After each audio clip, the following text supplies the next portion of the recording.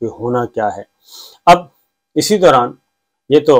ہو گئی، بجٹ کھیل رہا، سب کچھ ہو گیا، تو ماہرین معیشت کدھر ہیں؟ ماہرین معیشت سیدھی بات کر رہے ہیں۔ وہ کہتے ہیں یہ عارضی بندوبست ہے، 1,17 کروڑ روپے آ بھی گیا تو اس سے کیا فرق پڑے گا، وہ للوں تو للوں میں خرچ ہو جائے گا، اور اس کے بعد پھر جو قرضوں کی واپسی کا عمل شروع ہوگا اس سال، وہ کئی گنا زیادہ ہے۔ یہ تو ہے صورتحال جی ہماری امپورٹڈ سرکار کی، اور امپورٹڈ سرکار کی ترجیحات ذرا سن لیں، وہ میں آپ کو بتا دیتا ہوں کہ میڈیا کو مکمل طور پہ بین کرنے کا، ARY کا آپ کو معلوم ہے کہ لائسنس جو ہے وہ منسوخ، سیکورٹی کلیئرنس منسوخ کر دی گئی ہے، اور ملک بھر میں احتجاج ہو رہا ہے، اور میڈیا کو فل ڈوز دینے کی اطلاعات ہیں، اور خاور گھمن ہیں، ارشد شریف ہیں، عماد یوسف ہیں، اور اسی طریقے سے دیگر جو ہیں ان کے نام، عمران ریاض ہیں، ان کے نام سٹاپ لسٹ میں ڈال دیے گئے ہیں، یعنی کہ ECL کہہ لیں آپ، وہ ملک سے باہر نہیں جا سکتے، ان کو ملک کے اندر ہی رہنا ہوگا۔ یہ کام کیا گیا ہے، حالانکہ مقدمے خارج ہو چکے، عماد یوسف صاحب کا مقدمہ خارج ہو چکا، اور ڈاکٹر شہباز گل جوڈیشل ریمانڈ پہ جیل بھیج دیے گئے۔ اگر مقدمے میں جان ہوتی تو وہ جیل، ان کو جوڈیشل ریمانڈ پہ کیوں بھیجا جاتا، اور پولیس کو ریمانڈ کیوں نہیں دیا گیا، فزیکل ریمانڈ؟ اس کا مطلب ہے کہ کیس میں اب جان نہیں ہے، تفتیش کے لیے، کچھ بھی تفتیش وغیرہ کے لیے پولیس کو ضرورت نہیں تھی، ان کو روکنے کی کافی کوشش کی گئی۔ پھر ایک اور چیز میں ذرا ڈسکس کرنا چاہ رہا ہوں، فیک نیوز۔ عمران خان صاحب کے بارے میں مسلسل یہ کوشش کی جا رہی ہے کہ فیک نیوز زیادہ سے زیادہ پھیلائی جائیں تاکہ ان کا جو امیج ہے وہ ذرا گڑبڑا جائے۔ ڈاکٹر شہباز گل گرفتار ہوئے، ان کے بارے میں کہا گیا ایک میڈیا ہاؤس میں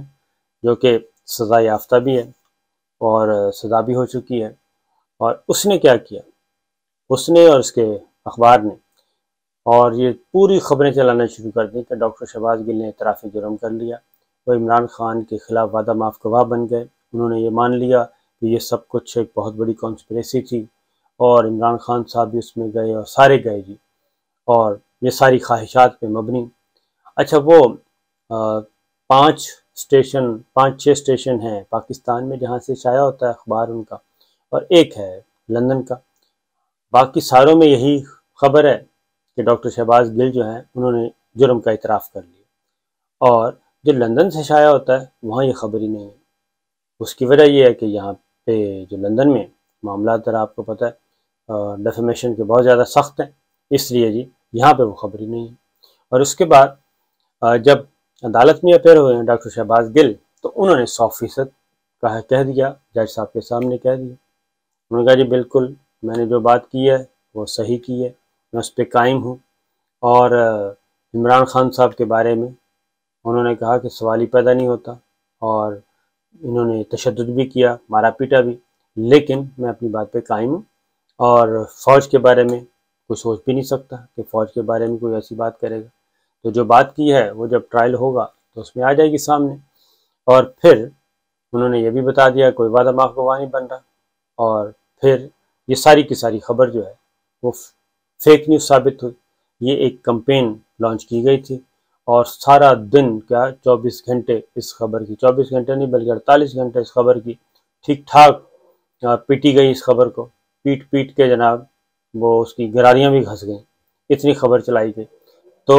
جب کورٹ روم میں انہوں نے بتایا کہ مجھ سے تو پوچھا یہ جا رہا ہے کہ عمران خان صاحب کھاتے کیا ہیں، اور جہاں فیض حمید سے آپ کی ملاقاتیں کتنی ہوئی ہیں، یہ ٹوٹل اس غداری کے مقدمے کی کہانی تھی جو کہ ثابت۔ اب اس میں وہ جو ادارہ ہے یعنی کہ میڈیا ہاؤس، وہ ایک اور کام بھی کر رہا ہے، وہ یہ کہہ رہا ہے کہ نہیں ابھی تسلی نہیں ہوئی، یہ ایک کورٹ مارشل کا کیس ہے، اب کورٹ مارشل ہونا چاہیے، اور اس میں پھر ان کے جتنے بھی لائک مائنڈڈ دانشور ہیں وہ تاریخ سے نہیں سبق سیکھ رہے، وہ پھر بتا رہے ہیں کہ کون کون سے قوانین کے تحت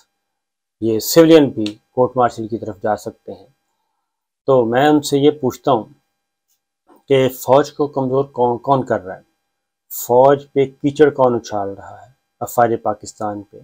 اور افواج پاکستان کی لیڈرشپ کو رسوا کس نے کیا اب تک، ٹریک ریکارڈ کس کا ہے، بڑا شاندار ریکارڈ ہے، وہ اسی کا ہے، اور اس وقت کے وزیر دفاع خواجہ آصف صاحب آن ریکارڈ آ کے بتا چکے ہیں کہ جناب ان کو سزا بھی ہوئی اور قومی سلامتی کو نقصان پہنچانے پہ سزا ہوئی، نہ صرف سزا ہوئی بلکہ جرمانہ بھی ہوا، اور جرمانہ بھی قبول کیا گیا، سزا بھی قبول کی گئی۔ اب وہ یہ چاہ رہے ہیں جو لیول ہم پہ لگا ہے وہ ARY پہ بھی لگنا چاہیے، لہذا ARY کو بھی بند ہونا چاہیے۔ اور حالانکہ بل کلیئر ہو گئے ہیں، ماضی کے 4 سال کے بل کلیئر ہو گئے ہیں اور موجیں شوجیں ہیں، اچھی بات ہے، ہونی چاہیے، لیکن وہ کہتے ہیں کہ بیلنس کیا جائے، اور یہ ضد ہے، بیلنس کریں گے تو بات بنے گی۔ اسی لیے وہ سارے کے سارے ایک ہی آواز میں گردان پڑھتے جا رہے ہیں، ایک ہی گردان چل رہی ہے کہ جناب ARY کو ہونا چاہیے، سلمان اقبال صاحب کو ہونا چاہیے، سب کو ہونا چاہیے، جیل میں ہونا چاہیے، اس طرح کے کام چل رہے ہیں، جبکہ جرنیلوں کو، ملٹری لیڈرشپ کو ایسی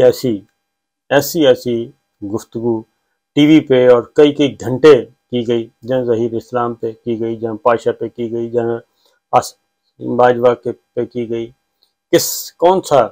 جنرل ہے جس پہ نہیں کی گئی؟ جنرل رضوان کے ساتھ، جنرل ظہیر اسلام کے ساتھ، جنرل پاشا کے ساتھ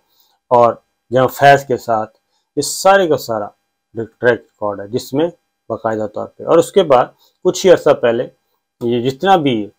ہوتا تھا افواج پاکستان کے خلاف، even army chief general Qamar Javed Bajwa صاحب کے خلاف بھی جتنی بھی گفتگو ہوتی تھی وہ باقی ٹی وی نشر نہیں کرتے تھے، جو یہ میڈیا ہاؤس کرتا تھا۔ تو بہرحال جی اچھی بات ہے، وہ ساری چیزیں اب کارپیٹ کے نیچے ڈال دی گئی ہیں، تو اچھی بات ہے، ہونا چاہیے، کوئی مسئلہ نہیں ہے۔ تو لیکن میں یہ کہتا ہوں کہ ریکارڈ ضرور دیکھنا چاہیے کہ کس کے کہنے پہ کیا، کون ڈیمانڈ کر رہا ہے اور کس کی ڈیمانڈ پہ کیا ہو رہا ہے۔ تو پاکستان کی فوج کو نقصان کس نے پہنچایا، یہ ذرا بیلنس شیٹ نکال کے دیکھنا چاہیے، اور اب بھی افواج پاکستان کو کمزور کون کر رہا ہے، نقصان کون پہنچا رہا ہے، اس کی پیٹھ پیچھے چھرا کون گھونپ رہا ہے، اور افواج پاکستان کو گالیاں دینے والوں کو سپورٹ کون کرتا رہا، یہ ساری چیزیں نوٹ کرنی چاہیے، کیونکہ یہ ساری چیزیں ریکارڈ پہ ہیں، کوئی بدلی نہیں ہے، کوئی آگے پیچھے نہیں ہوئی، اور نہ ہی حافظوں سے نکلی ہیں، ہر چیز موجود ہے، ریکارڈ موجود ہے، اور پھر اداروں کے پاس تو بہت سارا ریکارڈ موجود ہے، تو